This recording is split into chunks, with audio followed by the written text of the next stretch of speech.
Hello there, my dear video watcher. The video you're about to watch is edited down from a 2-hour long recording. If you would rather watch the full, uncut recording instead, there is a link in the description where you can go and watch it for free. If you'd rather watch this edited version, then here you go. So welcome back to Kerbal Space Program. Jebediah Kerman, having landed on the Mun with his landing platform, I realized on watching the previous video back that it was clipping on the monopropellant tanks that I had idiotically placed right here, rather than, maybe slightly higher up the craft. But I like this idea of a ring of fuel tanks. You can use the same engine for landing and then fly away and retain the structural integrity of what you leave behind. I really like that. So the problem with Jebediah not being a scientist is that we can't reset any of these experiments. So I've used up the material sampling pod thing now. We need to go over to that guy, I think. If we're going to plant a flag anywhere, I want it to be on that archway. Also, apparently, yeah, EVAs have parachutes now. I didn't notice that you could deploy a chute. So if we're re-entering and I can just bail, I can get him to bail and fly down, supposedly. Thank you very much for the people in the comments section who pointed that out for me. Plant a flag. This is Suck It, Bob, I believe. What remains to be done is to transfer the rest of the fuel. Oh, crap! Not to do that.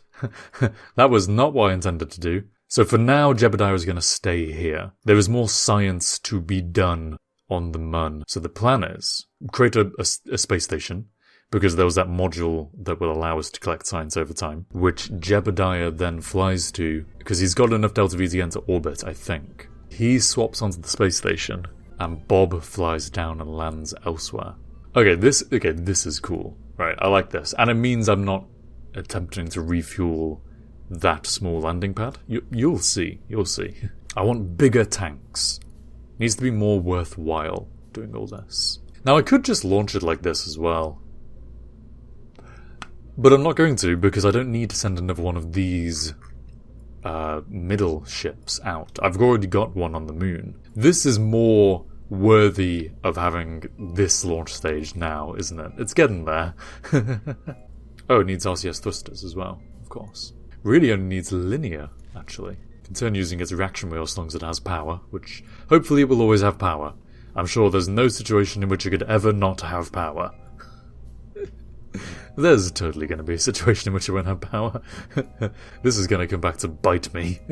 This is a very tall, very stupid rocket.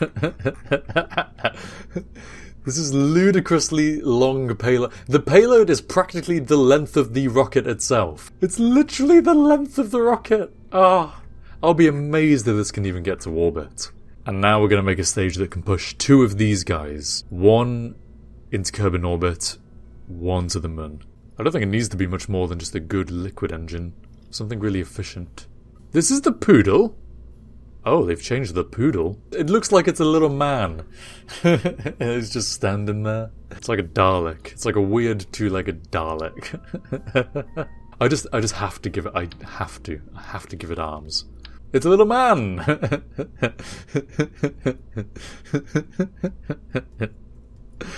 It's so stupid! I really like it. D.A.L.E.K. Toddler. Man, an hour of recording and we're still in the VAB. Most of this gets cut from the full-length videos. From the not full-length videos. From the edited videos. Can you tell why? Alright, I don't really know what to say at this point. This is one of the most ridiculously proportioned ships I've ever seen. So, I guess we just go for it. Now. I'm always amazed by how decent it actually takes off, this stage. I mean, this is actually not that ridiculous. I've just been away from the game for so long that anything big feels a bit like overkill. See, if we hadn't thrown this stage away so early last time, we would have had so much Delta V to work with. I'm impressed. I mean, I guess this payload is big but light because it's not carrying fuel. It's only the Toddler that has fuel in there. Oh, I need to get rid of the fairings. Okay. Don't get rid of my stage this time. Yeah! Whoa. Oh, that is some bend. Oh no. I don't like that at all. That's what we call an oscillation building up right there. And I am not a happy boy. Oh my good lord. Jeez. I'm not a religious man, but this is making me pray. Wait, I can cheat with time acceleration. There we are. We need SAS off. It's the awful PID controller that's causing that oscillation. Oh, so with some creative use of time acceleration, which, as a pro tip, if you time accelerate, you lose rotational momentum. Angular momentum, in other words. This has worked out way better than it should have done. That craft should be broken right now. Absolutely, unequivocally, ought to be dead. Look at that thing wobble. Man. Ladies. Low Kerbal orbit. And with plenty of Delta V in these stages to spare, so let's get rid of this guy. We have a science vessel with no science people in it. The beginnings of a space station. Maybe. So, now it's time to take this guy to the moon, and it's almost the lunar insertion timing. Or is it? Yeah, it is. The mun is always there when I need it. Like a good friend. Now, hopefully this will wobble a little bit less, now that it's only one science vessel long. Again, I don't want to drain all of the fuel out of this stage, because I want to land. I want to reuse this probe. Theoretically reuse. At some point, I'd like to practically reuse them. Actually allow them to land and actually put payload on top of it again. I didn't put like any way of decoupling between the engine and the heat shield. It's just stuck straight on there. That's not good. This means I have to basically jettison the heat shield now. If you know of a way I could have separated these without doing what I'm about to do, then tell me in the comments, please. Yeah, there we are. So now I have no way of saving the probe. I guess I just burn it in the atmosphere. Oh, what a waste. Spin retrograde and just cancel out all of that orbital velocity. And now he just falls straight down and burns up in the atmosphere. Sayonara, watashi no probe-san. Yoku dekita. Dun dun dun dun dun. Dun dun dun. Oh, it's gone. Goodbye. And, this debris is just going to forever be in orbit now as well. The early mistakes of a newborn space agency. Meanwhile, the mission continues. The Dalek toddler is close to arriving at the mun. Get about here. 8 seconds until baryapsis. Spin around. Hey! Suck it, Bob. Bob is angry. Angry to see that flag. What an insult. Dun dun dun dun dun dun dun dun dun dun dun. I know what we're going to do. Slight change in mission profile in order to make up for the waste of resources that was dropping that probe smack bang back down on Kerbal. What we can do now is bring out the Launchpad V2 out to rendezvous here on the moon using our Dalek toddler pusher man. And then Jeb can launch up and rendezvous with the station here as well and bring the new launch pad back down to the surface after having swapped with Bob so that Bob can reset, or at least Bob can reset the science things. Maybe I should have done career mode, you know, because having to conform to being cost efficient actually introduces a lot more interesting mission profiles. Because it doesn't cost me anything to just throw another one of these up there. I'm just introducing that limitation on myself in order to make the mission more interesting. Right, now for getting this thing to orbit, this is way overkill. A bit more of a stripped down launch now, he says with this massive fairing on top.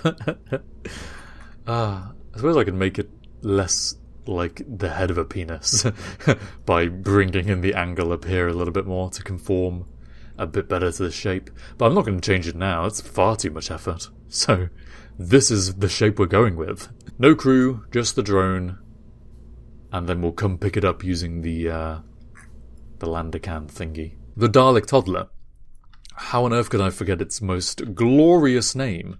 I really hope this thrust weight ratio is enough. You can see it dynamically change as well. That's so cool. Oh, bollocks. Oh, you're kidding me.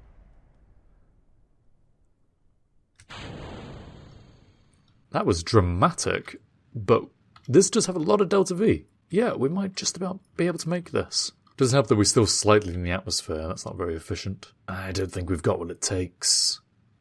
I got a feeling. Ooh. I mean, we could cross-feed this fuel. We may as well. It's better than crashing. You know. There we are. We're in orbit. So the question is, if I now transfer all this fuel back, will it fill the tank? I think it does. I think we had what it takes. I should have been more confident. So we will be correctly deorbiting one of these today. I think I've left it a bit too late. We'll see. We are go for deorbit burn on this probe. We're definitely going to miss the KSC. Damn. You know what? Hell, I'm just going to dump all my energy right now. Just dump it all. Boosh. Now maybe that'll have helped me. Oh, that did way more than it. I'm an idiot. I'm such an idiot. That did so much more than I expected. I should have checked the delta V. Fool. I'm a fool. And now I'm going to pay for it. Landing in the ocean. Experience. I'm building up the experience, you know. Someone told me that I can tell it to target prograde. I'm guessing that's this stability assist thing, but I have no idea how to use it. I killed a lot of velocity there, didn't I? Oh, now I'm flipping out. And I've got no probe control as well. So, is it just dead? Maybe I killed enough velocity. Slowed it down enough that it's not overheating. So, in future, this means that I can maybe get rid of the heat shield. As long as I kill enough velocity. Doing some SpaceX reusable booster type stuff. Alright, good to know. And, of course, here comes probe control. I think I'm losing probe control. Not because of signal to KSC. I think the plasma of re-entry is interfering with the signal. Well, unfortunately it's in the middle of the ocean. Due to my stupid decision making. But at least we recovered this one rather than just dropping it like a meteorite on Kerbal. I said the Dalek Toddler was a multi-purpose ship, and indeed it is. What I'm going to do is EVA Bob and have him leap across the chasm so that Bob can do some science. Research inactive. How do I activate the science? Researching. Rate 0 science per day. Have I misunderstood how this works? Did I need to actually give it some science modules in order for it to do science? I think it needs some sensors, doesn't it? I'm an idiot. I thought it's a lab. It should have experiments on board. That's the whole point. In my roleplay universe, it is researching science right now. So, now we decouple node, and we're getting ready to rendezvous. I needed to kill this debris at some point, but we're going to rendezvous with the landing platform and bring it back out here. I got to be wary that I need Kerbal control to do this. So, no operations on the dark side of the moon. Goodbye, Bob. Enjoy doing nothing and just sitting in there. Hey, it's probably a nicer space to relax in than the lander can was, at least. 7.6 kilometers. Lovely. So, it is time. Our first proper rendezvous. And by the looks of it, we're going to have... This Dalek Toddler has so much Delta V. It's insane. The Poodle engine is really good. In vacuum. So it's perfect for this kind of mission. Look at those poodles go. Look at how Dalek go. I suppose he's more like a Cyberman. It's just the The monopropellant tanks make him seem like a Dalek to me. This is the one. We want to get that intersect as low as we can now. So, throttle down. Gently does it. Boop. Separation 5.8 kilometers. Not bad. Hello, my friend. I'm here to pick you up. Okay, and now that we've come to a little bit of a rest next to our pad, we can actually time accelerate in order to get some damn sunlight up in here. There we are. Yeah, now we can actually see what's going on. That's always helpful. KSP needs to have an infrared night vision mode. If anything, it would be easier now to use the landing pad to rendezvous with this. This guy's just so big and clunky. Slightly down. Clinch it. Yeah! Awesome. Landing pad V2 has been picked up, and look! It's a perfect Muno insertion timing! Go, go, go, go, go! Man, the Mun has been really nice to me lately. With these timings. I didn't even check with the maneuver node. I know I've got the Delta V. The toddler Dalek isn't going to let me down like that. Let's go! Dun, dun, dun, dun, dun, dun, dun. Wow, this was a long recording session, but I mean, there's just so much to do. 1.4 kilometers in one burn. That'll be cool. Let's bring it on down. And I'm on the near side of the moon as well, by chance. But that's good because I need that for CurbNet control. 1.2 kilometers.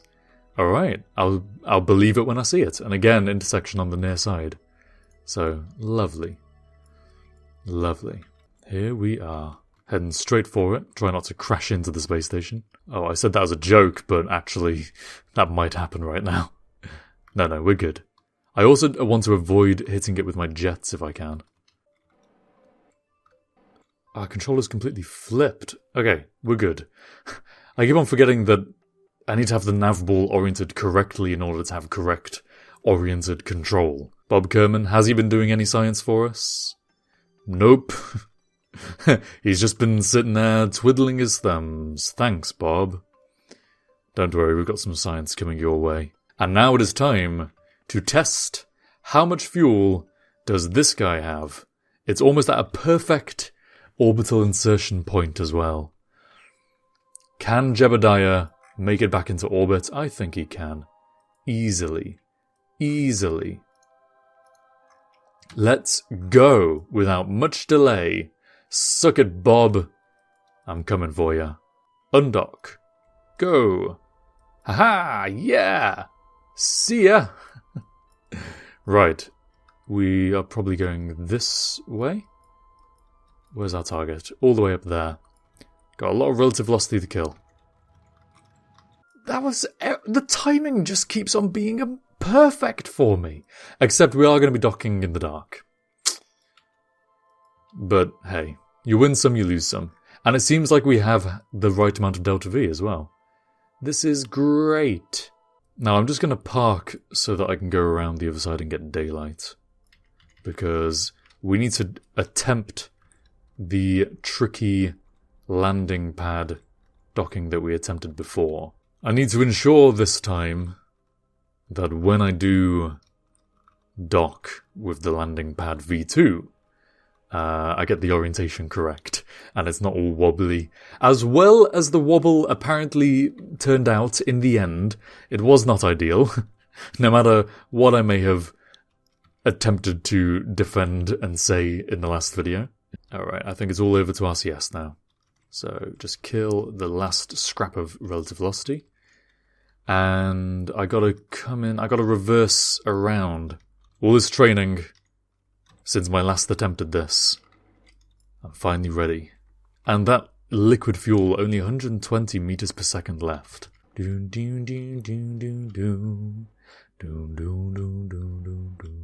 should have some forward-facing lights on this, really. No, I'm fairly sure, Alexa, I should have some forward-facing lights. Our approach is nominal. Yeah, me using the proper words. I know what this reminds me of. It's Obi-Wan Kenobi's ship in one of the prequels, right? Doesn't he, like, get into an interstellar jump ring that he carries with him and then deposits?